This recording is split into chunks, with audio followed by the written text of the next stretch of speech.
eCapitol News Director Sean Ashley joins us to discuss the latest news from the state capitol. Sean, thanks for joining us. You're very welcome. Now, there were votes in the House and Senate this week involving leadership and rules. What happened? Well, the 57th legislature is now underway. We've begun. And on Tuesday, the House and Senate elected their leadership. House Speaker Charles McCall was reelected in the House, and Senator Greg Treat was elected Senate President Pro Tem of the Senate. Both chambers also took up their rules for this legislative session. In the Senate, those were approved unanimously without any discussion. In the House, however, there was discussion about a couple of rules, some which grant the House Speaker some additional authority related to having meetings without the normal notice period of time, as well as a proposal that was also adopted in the Senate that prohibits members from using their cell phones or tablets to live stream or record broadcasts on the House and Senate floors.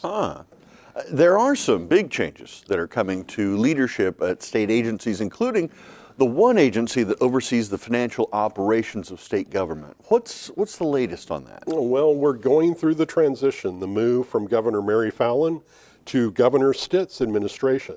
And what we learned this past week was that Denise Northrup is no longer going to be head of the Office of Management and Enterprise Services. Governor Stitt has chosen not to keep her on in that role. This is one of several agencies where he has the opportunity to appoint who leads that agency, and it appears someone else will be filling those shoes.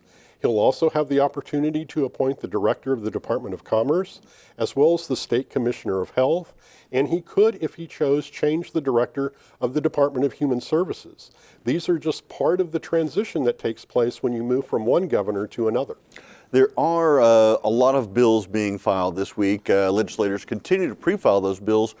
Every year there are always some bills that stand out. What are some of the ones that stand out to you? Well, we've talked before about Senator Greg Treat's proposal for the Legislative Office of Financial Transparency, which would be a combined office of the House and the Senate to look at the finances of various state agencies.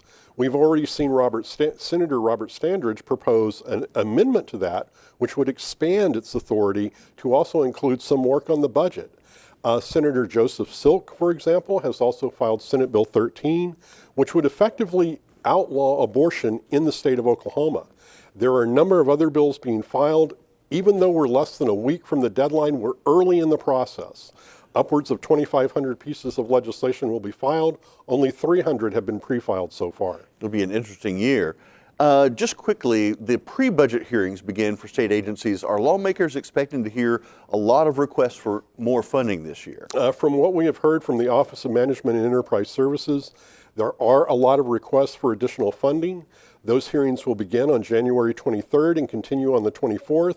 I expect we'll see more hearings that week and the following week before lawmakers return to the Capitol to begin hearing bills February 4th and hear from newly inaugurated Governor Kevin Stitt on his State of the State and budget proposal. Here we go.